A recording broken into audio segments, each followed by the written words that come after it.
What's going on, guys? Welcome back to the Barbell Brigade Talk Show. I'm your host, Nadim. We're with Silent Mike and Mr. Bart Kwan. Yeah. Holy. What's that? Is that a Pokemon? Fucking. No, it's American. Yeehaw. Oh, Yeehaw? yeehaw. Yeehaw, yeah. Can you say it with a little more? American. Please. Yeehaw. Thank you. How are you guys feeling today? Pretty good. Why? How you feeling body-wise, physically, mentally? I was sick, and I got this lingering shit. A week or two ago? Because I was fucking sick too. I wasn't that also bad, really but sick. Yeah. like a sinus infection deal.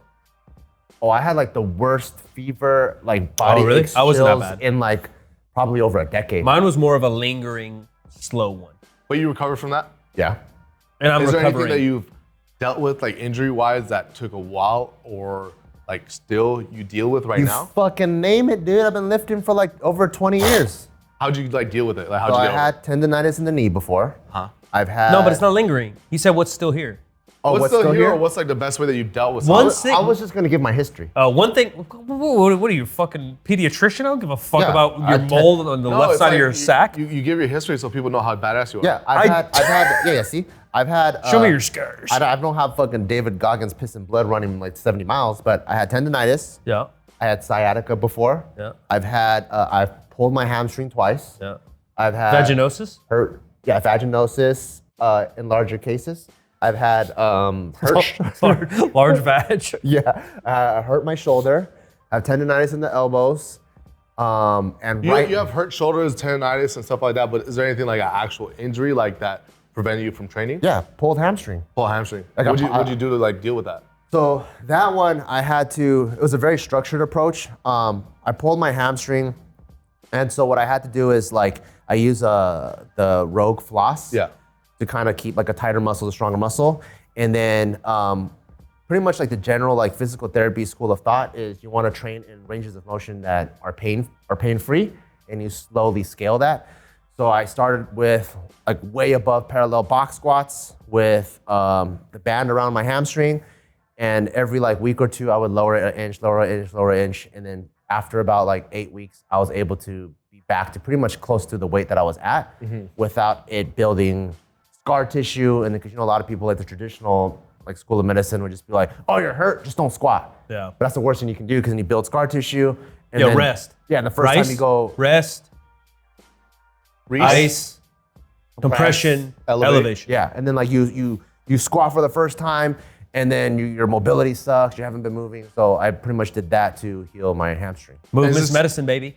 Is you guys only been injured in training purposes or I outside as well? I've thought about like my genetic gifts and my non-genetic gifts because there's, you know, I play basketball. I'm fucking 5'9" and very stumpy. Obviously not genetically built for that. You got really broad shoulders. I'm really durable. Playing basketball year round, elite levels, 15 years. Now powerlifting, going on 15 years, pretty elite level, right? Like I'm not the best in the world, but I've gone hard and I've been top 20, top 10, and I've never been injured. Yeah? I've been beat up. I tweaked Never my. needed like a knee surgery? Nope, or never like had surgery. I think I broke my nose, Wow. but then my dad just said, you know, rub some dirt on it. I think I maybe broke my wrist. Is that why it's so big? I think it is crooked.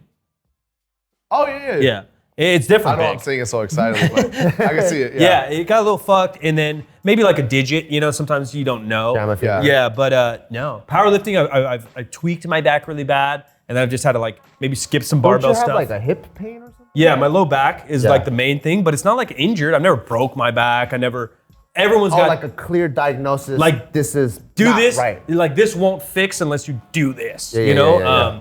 where like everyone has slipped discs. I've had X-rays and I've slipped disc, whatever. Everyone does. So that causes pain Yeah. and aches and ones that fucked me up where I didn't squat for a little while because I didn't want to push myself and I would do lunges or other movements. But I've been super lucky. And in the scope of things, powerlifting and bodybuilding are like the two safest sports on the planet. I would say so. No, they are statistically. Injury-wise, I like had that strained pec, Yeah. and I would say that was probably like the worst one for me, or like popping a rib out. Yeah. But I feel like popping the rib out, like once I learned what it was, 'cause I always thought like I would pull my back deadlifting, or like if I put a towel up, it would just rip. I thought it was like a muscle, but it was actually a rib popping out. So once I learned that, you just gotta push it back in. Yeah. But it would literally be like, if it pops out, I could not stand anymore. Like my abs Yeah, start hurt, twitching. breathe a Oh little my- bit. Yeah, God. my spinal erectors don't work anymore. Yeah. So that wasn't too bad once I figured it out, but the pec strain was like, it was like a small tear. I don't even know what it was. Yeah, probably strain. Probably same with Bart's hammy. Like there's a difference, there's degrees to it, right? Ripped off the bone. That's different. You need some surgery, but it's still a strain. It's just probably like a first degree, Yeah. so that it'll repair itself over time. And But I remember, because maybe I was doing it the complete incorrect way, where I would just take time off. well, Right, and then I'd be so afraid to get back into it. And then I remember you were like, dude, fucking start working out again. You're almost getting mad. You're like, dude, just go in and just start light, and otherwise you're not gonna do it. Because I would take like a month off, come back and still feel it. Then I'll take like another month off. It'll just be so long. Like, so I was like trying to figure out like what's the best way to get back into training, like the fastest from like an injury. yeah, Bart's advice I think is number one. If you're injured, we're not doctors, go see a doctor. If you have some beat up pains, do movements that surround it that maybe keep you on a 2 out of 10 pain level. Yeah. Above that, you probably want to lighten the load, and we want to go as heavy and as long range of motion that we can that stays in that pain. And then slowly, like exactly like Bart said, he rehabbed his hammy. You increase the load and increase the range of motion until you're back to normal. Because that's the physical therapy like school of Yeah, thought. it's everything. Which is, what can you do pain-free? How can we scale that either through intensity or volume or skill? So like if maybe you can't do a handstand push-up, but if you could do a raise, let's start with that. Maybe you could do a dumbbell press, and then maybe you can do a handstand push, or even do something on hold. rings where it's like fucking shaking all over the place. So you slowly scale that. One of the things that I learned myself through my own like anecdotal figuring shit out was Dr. Juan. well, in college, I was learning how to do backflips. Why are you putting on your shoes? I broke my foot. Oh, okay. So yeah, I broke my foot, and I was thinking, oh shit, I should really just lay off of it, which is like, that was like the common thing back then. And then I remember once it healed, my foot was completely stiff. There's just so much scar tissue, and I can't even move my big toe.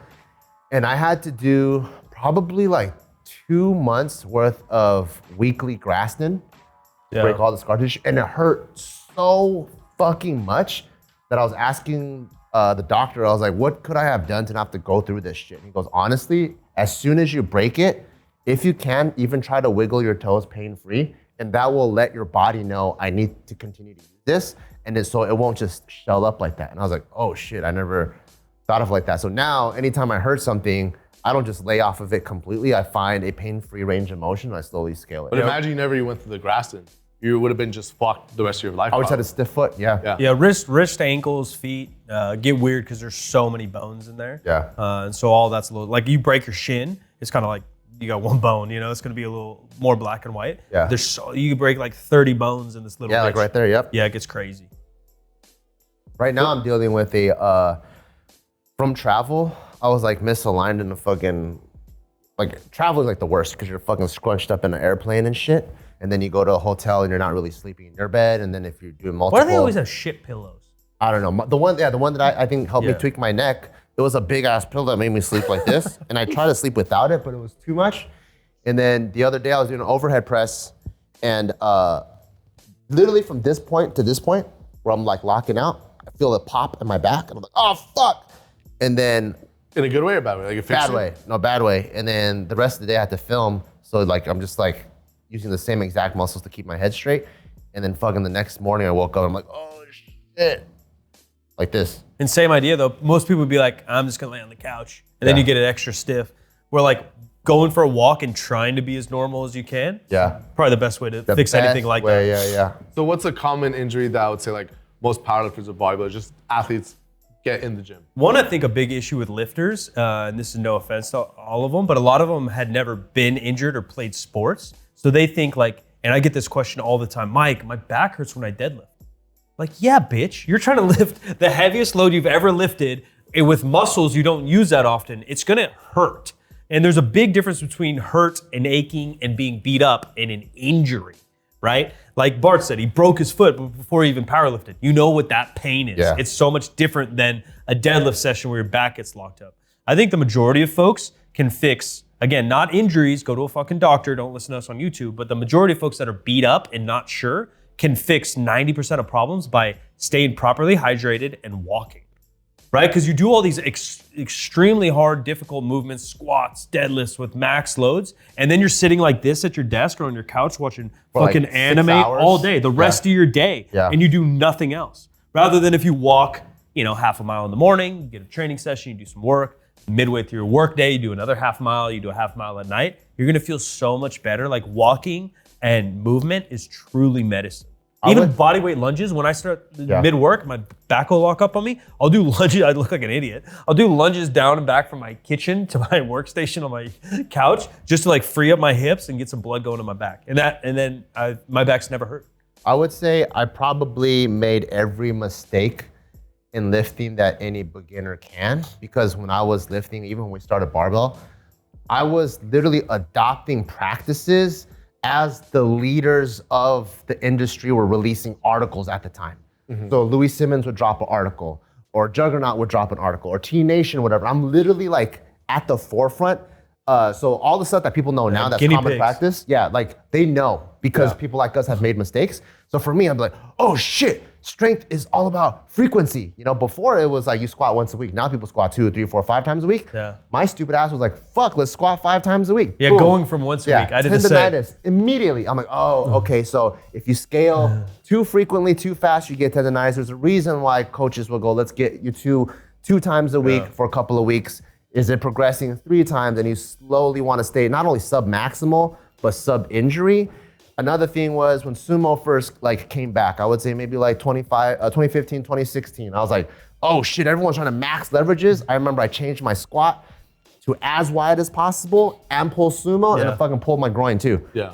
So every mistake. Not in a good way. Not in a good way, and then every mistake that could be made, I made it. You're saying you're dumb. I was really dumb because now how I would coach someone, I'd be like, if you really want to max your sumo, I would have maybe a sumo day, and then maybe on your squats, because your inner thighs are going to be a little bit more fatigued than normal, bring your squat in just to be a little more safe, make it more quad dominant. Most sumo pullers are very narrow, stance squat. Yeah. So now, but because all this stuff has been worked out through my generation, so I would just say everything is just take time. Don't try to adjust 2 variables at a time. Adjust 1 variable sub-maximally and then see how it progresses before you add another one.